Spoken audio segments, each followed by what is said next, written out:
Hello, it's me. I don't normally do this on camera stuff, but nothing else really felt appropriate for the subject of this video. It's not a typical Math Whiz video. This is me, Lexi. Um, the setup is incredibly scuffed. We just gotta roll with it because this is a video that needs to get made. So, you may have noticed in the last few years a lack of uploads on this channel. Until recently, we're getting back to it, and there is a pretty good reason for that. It's kind of a couple reasons, but the main one I'm here to discuss today is a story that I hope can help other people. I know that telling it will certainly help me move on. My videos have always been kind of therapeutic to make, so that's what I'm hoping this one can be as well. If you see me looking over here at any point, I made notes because I am not good off the cuff. I ramble, and I don't want this video to be more than like 30, 40 minutes, if possible. So, the reason I'm here is because from November 2021 to May 2023, I was in an abusive relationship. We were coworkers initially, which was probably already off to a bad start. We both worked together at legally distinct coffee shop. Actually, yeah, I forgot. I've technically have recorded this once before, way back in like December. Um, I, for some reason, thought it would be a good idea to record in the same room where all this started, and I'm very incoherent as a result. So hopefully this one will be better. That's why I'm trying to go off the notes. We'll see how that goes. So anyway, we were both co-workers. We worked together sort of for like about a year, but we didn't really talk to each other much. I wouldn't say that we were like friends before all this happened. But yeah, we were working together. We worked a Black Friday shift, and afterwards she was like, oh hey, do you want to come hang out? It was the first time that we were going to be hanging out, like outside of work. So I was like, sure, yeah, that sounds fun. And when I got there, uh, the first thing she did was offer some weed. And I had never smoked weed before, and I made sure that she was aware of this. And so the speed run version, I took a very bad hit. It didn't go well. She at one point like got up to go to the bathroom and came back, and I was still like coughing my lungs out. It felt like it could have been 5 or 10 minutes. Um, I was panicking. I was getting very overwhelmed because I couldn't distinguish what was like the pain from coughing so much versus the high. This probably sounds like a typical first bad experience with weed story. And then she thought it would be a good idea to confess to me right in that moment while I was just coming off of a really bad hit and in the middle of a bad high. She would later claim that she didn't know I had it as bad as I did, but I find that hard to believe. I feel like there were plenty of signs, but anyway. So yeah, she confessed to me. I didn't handle it well because, for one, I didn't know a confession was coming. Um, Again, I was panicking, so I was like high. I was already in a long distance relationship at this time, so I had a lot going through my head. And yeah, she kind of took advantage of an opportunity, it felt like. So what ended up happening after that was I had to stay overnight because I couldn't drive, even up until like 8 o'clock the next day, I think was when I finally left, and I couldn't tell if I was like just super tired afterward or still high. Um, she didn't feed me a proper meal until dinner the next day, which maybe would have helped me sober up. Um, but yeah, I stayed overnight. She insisted, rather than like her sleeping on the couch or offering me the couch or something, she was like, yeah, you can sleep in bed with me. Um, I remember thinking at the time that uh, I was lucky that, oh, she must be a good person because she didn't assault me, as if anything less than that was fine. But I gave her a pass, and that became a recurring theme. I would give her a pass for things that she really didn't deserve a pass for. She mentioned to me that she was polyamorous. Um, and, that was not something I had any experience with before. But like I said, I was in a long distance relationship already. So I had to talk to my partner, who I will refer to the rest of this video as L, just for anonymity's sake. Yeah, I didn't handle this situation great at all. Um, so I ended up what ended up happening was I had some talks with L. L had some talks with my abuser, um, and things eventually turned into all three of us were in a relationship together. I'm leaving out a lot of details because this video would be way too long. Um, I'm just trying to hit the broad beats. So somehow the three of us ended up into a relationship together, and my abuser then took this opportunity to drive a wedge between me and L, because L and I were long distance. My abuser and I were in the same physical space.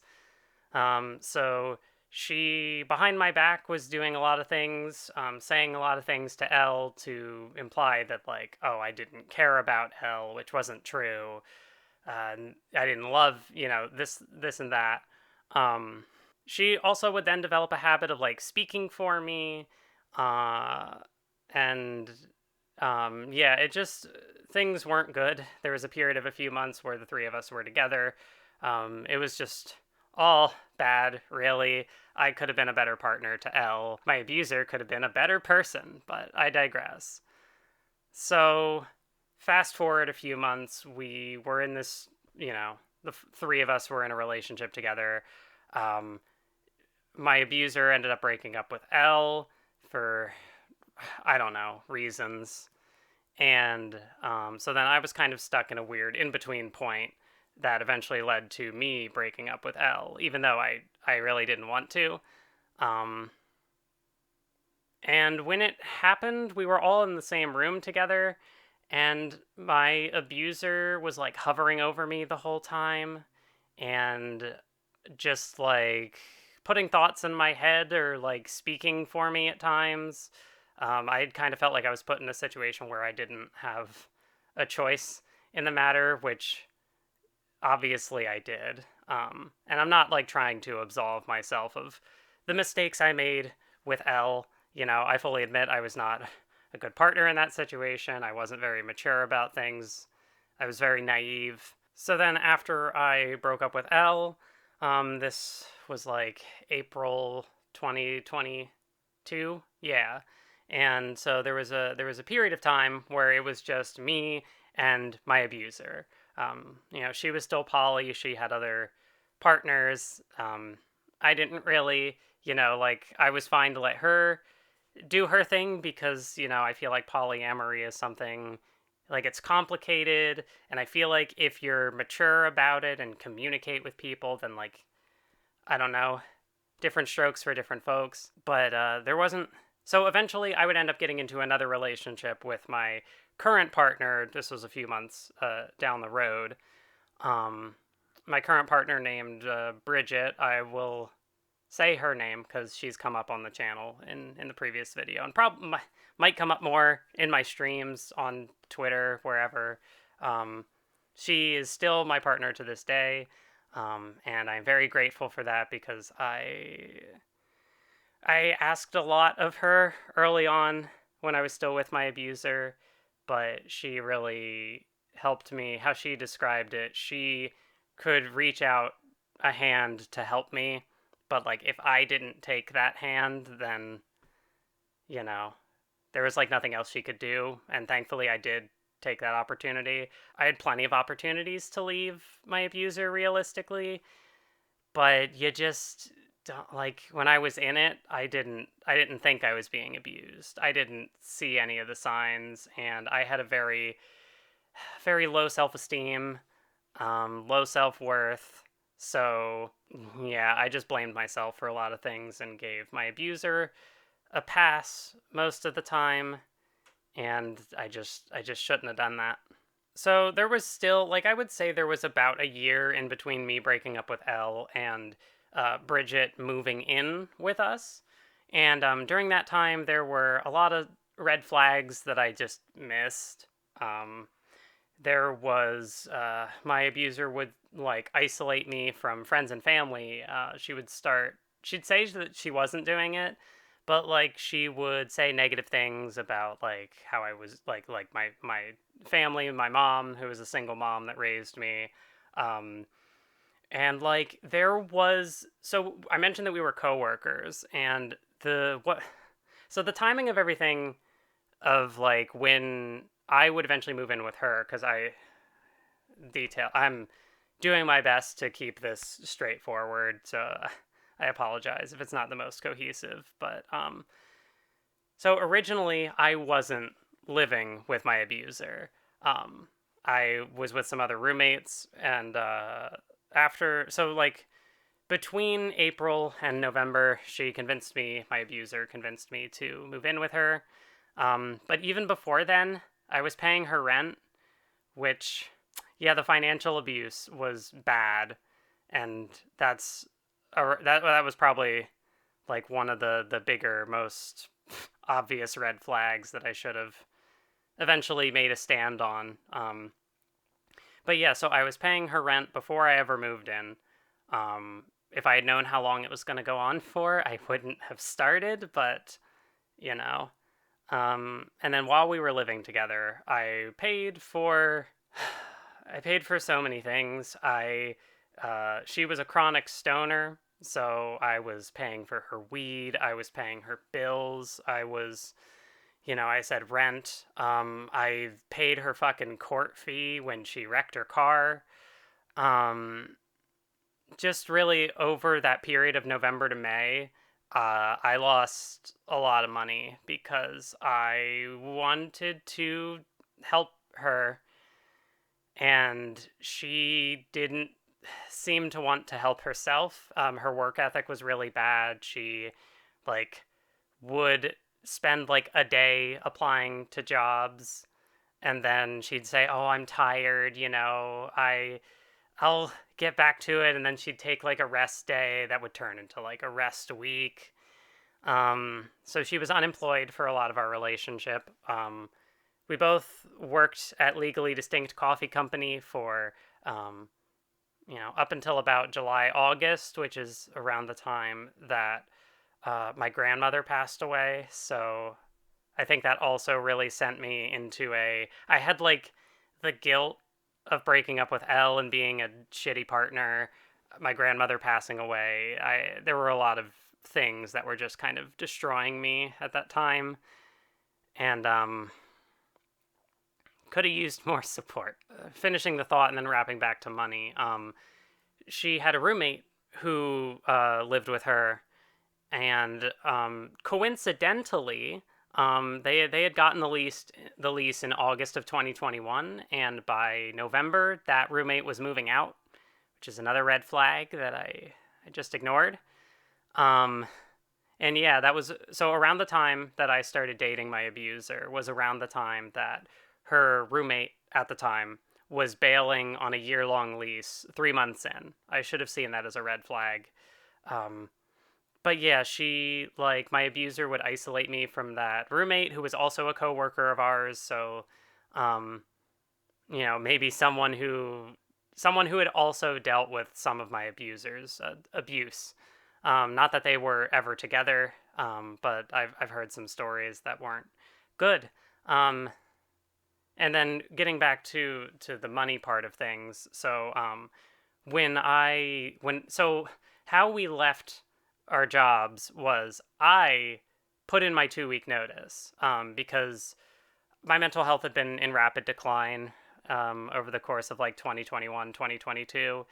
I went from having like 80 hours of accumulated sick time, plus a little bit of vacation time, to burning through all of the sick time, burning through all the vacation time, taking a leave of absence paid, because part of it was I had COVID as well, um, an unpaid leave of absence, and then I finally just left the job. And so, like, from November to July or August, whenever it was, I had burned through like all of that, because her solution to whenever she'd be struggling would be to call out of work. So whenever I was struggling, her first recommendation would always be to call out, which was not something I did really prior to that. Yeah, so with her calling out as well, that would sometimes lead to like I would pick up her shifts for her, or like, okay, I'm not supposed to work today, but you can work my shift Saturday and I'll take this Wednesday shift, you know? Um, that got really annoying too, considering I was the one paying basically for all our expenses. Uh, you'd think she would have had a bit more work ethic. And I would confront her about this stuff.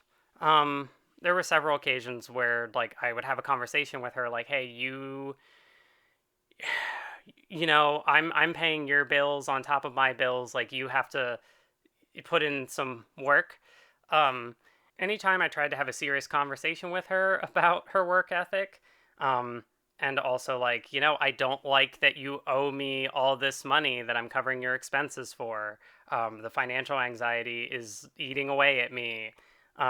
She would always spin the conversation in a way that would make me feel guilty for even like expressing my concerns in the first place and having needs. There was one time in particular where she was supposed to be applying to jobs, and my trust in her was pretty depleted at that point because she hadn't given me any reason to believe that she would try.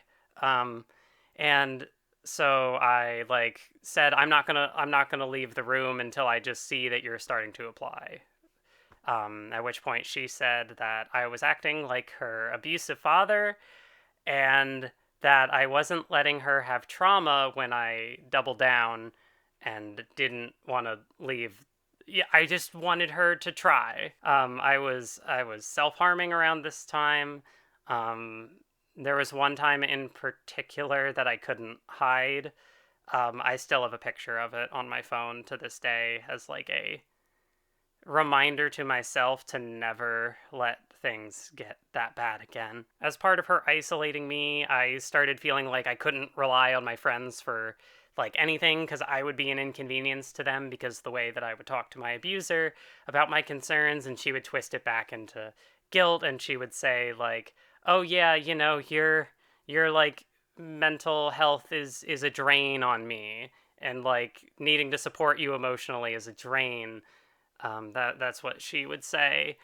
So yeah, I would stop relying on people. I would just like lock it up all inside because I felt like I was a burden for existing and having problems. She would say that weed isn't an addictive substance, but she was a chronic stoner. There'd be days, most of the time actually, I would have to be the one to wake her up, and she wouldn't. It was a chore trying to wake her up in the mornings. Some mornings I wouldn't bother, and the way that I would finally know that she's awake is because I would smell weed in the apartment, and that's how, because she would first thing in the morning, the whole day all the way through night, she was on it. She could not go a day without it. I would tell her like, I'm tired of buying this. You need to make this last. And she would say like, okay, yeah, at least have it go a couple days. She's like, yeah, I'll do it. And then as soon as she would run out, she would be hounding me like, no, I can't do this, I am too stressed, like I need this. I needed a lot too, but my needs didn't matter. She would promise to do better next time, but then just continue eroding any boundaries I would try to set. um, she got a concussion from her car accident. And the first thing she did was Google whether or not it was safe to smoke weed while having a concussion. There's more, but I have a limited space on my phone camera. I haven't even talked about the dot. I don't know what this is. That's just a friendly smudge. I don't know. Maybe some of this will be stories that I can like talk about on stream or something if I ever feel like it. I've already spent too much time talking about some of this stuff. So after like from like April 2022 to April 2023, that's when Bridget moved in with us, and within a month, um, things had deteriorated to the point where I hadn't mentioned yet at this point that my abuser is also bipolar.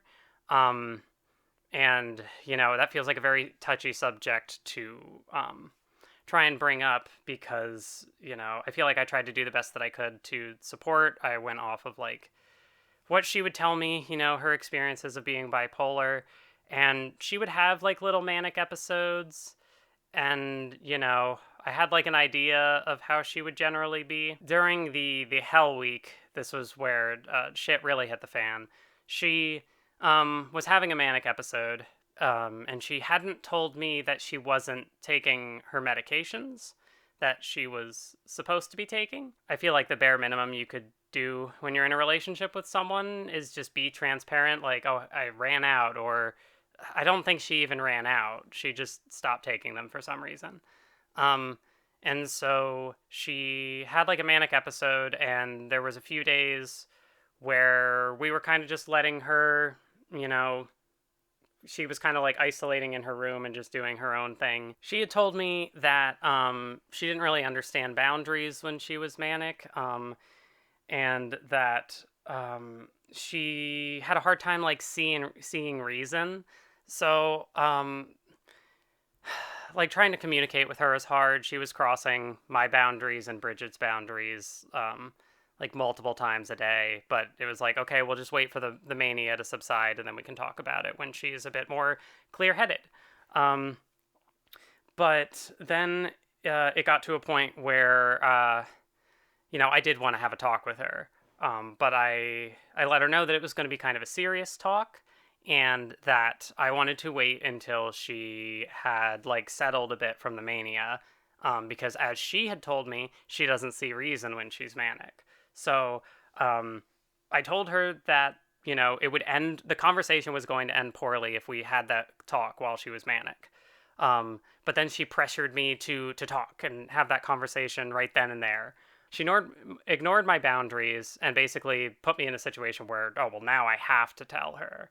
I told her no, and, was insistent, like, we cannot do this. This will not end well.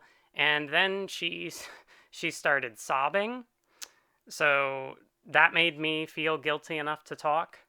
But I barely got to even get like a sentence out before she said, no, I don't need to hear this actually. Let's not do this now. Um, and it was around about at this point that Bridget said that it felt like she was watching me get abused right in front of her. And then, so then my abuser went off the handle. She started yelling, like screaming at the top of her lungs, kicking things. She threatened to get violent with Bridget, and she would deny later that that was a thing she said, but she did. Um, she took a walk to the grocery store to cool off at one point, and so we were like, I don't remember what was even in the fridge at that point, but I was exhausted. So I was like, hey, can you grab me a frozen pizza, when you take your walk? So she went to the grocery store, came back with about $80 worth of alcohol, bought with my money, and no frozen pizza. And when she came back with the alcohol, she said, I need this to keep my emotions in check. Again, that like now we're at the point where there were red flags so big I could not miss them. Um, as if that wasn't enough. At another point, she threw a chip clip, like a refrigerator magnet, at my head. Not like didn't hit me, but like threw it like right past me. So that didn't feel good. And then immediately afterwards, she like got up and like walked across the room and like grabbed my shoulders and was like towering over me. And she was very insistent to herself that she was okay. She didn't ask like, "Oh, am I okay?" She wasn't trying to convince me if I was okay. She was trying to convince herself that she was okay. Um, and this was around about the point where, okay, I knew that I needed space. So, I asked her to leave the apartment, because she had another partner that was like in the area. So I was like, "Can you go stay with them for a few days, a week?" I don't remember what I'd asked for. It might have just been a few days. Um, and she didn't want to do that, but eventually I got her to agree on the condition that, the last night beforehand, I would spend the night and we would sleep together. And I look back on all this in hindsight, and if I'd just called the cops, that probably would have been the smarter thing. I was worried because she was in like a mental health crisis, and I was terrified already. But yeah, my thought is just it might have saved me a lot of trauma. But I made decisions, and I have to commit to the decisions that I made. Um, oh yeah, and then even like after I spent the night with her and like did my part of the bargain, she like the next morning I woke up and I had like 8 missed calls on my phone. She mentioned like smoking an entire pack of cigarettes and throwing up, which I'm like, okay, what? um she yeah, so and then she ended up coming back like the next day. So like the day so I didn't end up getting to bed until like 4 a.m. that night that I took her to her other partners. And then she, yeah, ended up coming back like the next day. And there were a lot of arguments. Eventually, I got her to leave and go stay with another friend further upstate. Um, but before that, she also had a habit of like redefining words. Anytime I would say like, "Oh, a couple" to mean like a few, she'd be like, "No, a couple is two exactly." Um, she tried to redefine what the term abuse meant, equating it with rape, even though nobody said that at the time. God, I'm not gonna get this done in the 4 minutes I have left on my phone. But so yeah, then the breakup happened. She eventually left, but the problem was that she still had some stuff in the apartment, so she was going to have to come back and get it eventually. Um, so there is a little to talk about post breakup as well. I still have a hold of like the last conversation that she had with Bridget in DMs. There's a lot of very damning content in those messages. Where she said something like, "Oh, I invited you into my home and you stole Lexi from me." And it's like, well, for one, I was paying all the bills, so whose home was it really? Um, yeah, there's a lot more. I'm skimming the surface of a lot of this stuff. Um, but yeah, so we like talked occasionally before. Like I had to maintain some level of, probably I maintained too much communication with her. Not even probably, I just did. But she was going to have to come back and get her stuff eventually.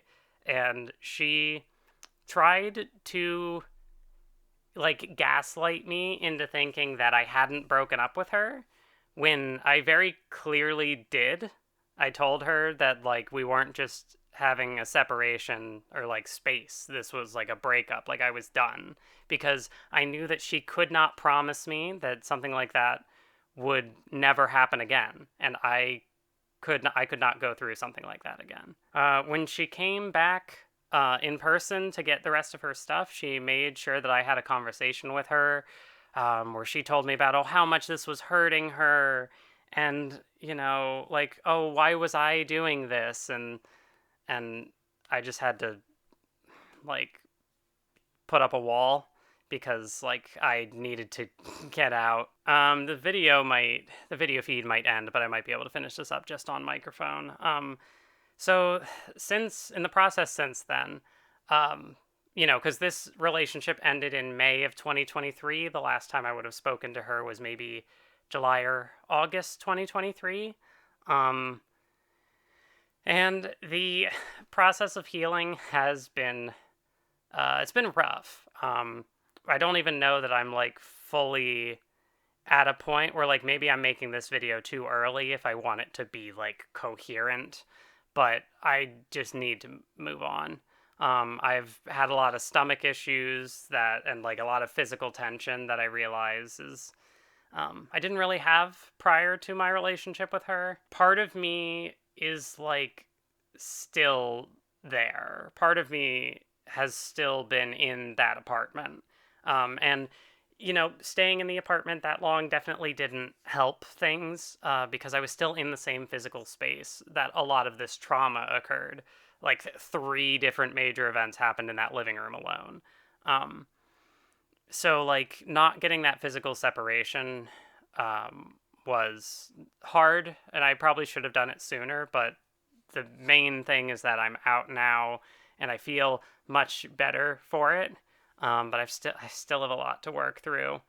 Um, so yeah, like as a result, I felt like constantly checked out. I struggle to just relax and like focus on the things that are directly in front of me, and I think it is because a part of me has still been in that apartment all this time. I am hoping the feed's going to cut out.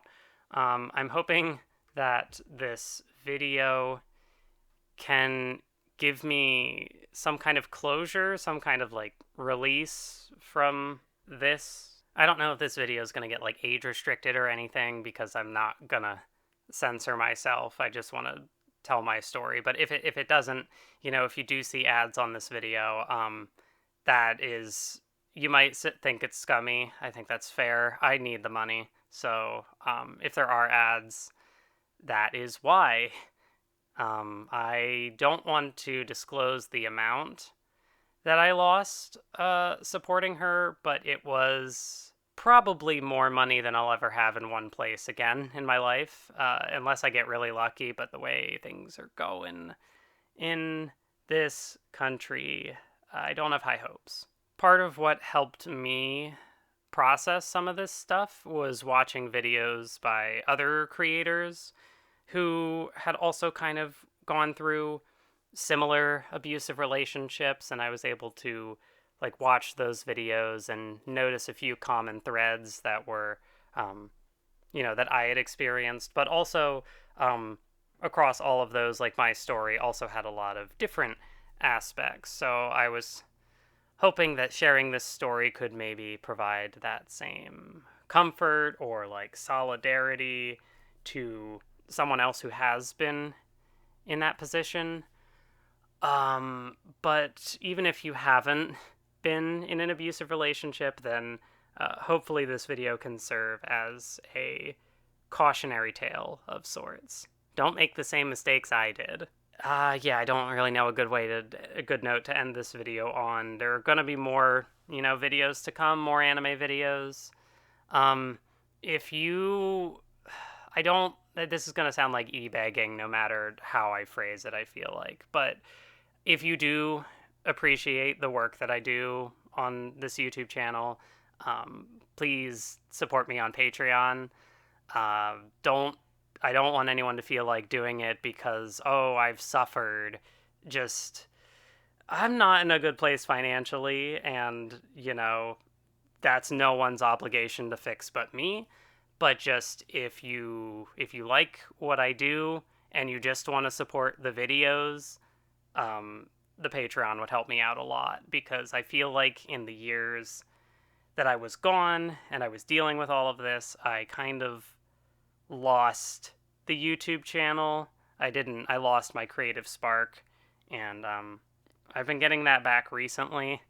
So hopefully I can take another crack at this, and I'm not done. But yeah, support me on Patreon if you like what I do enough.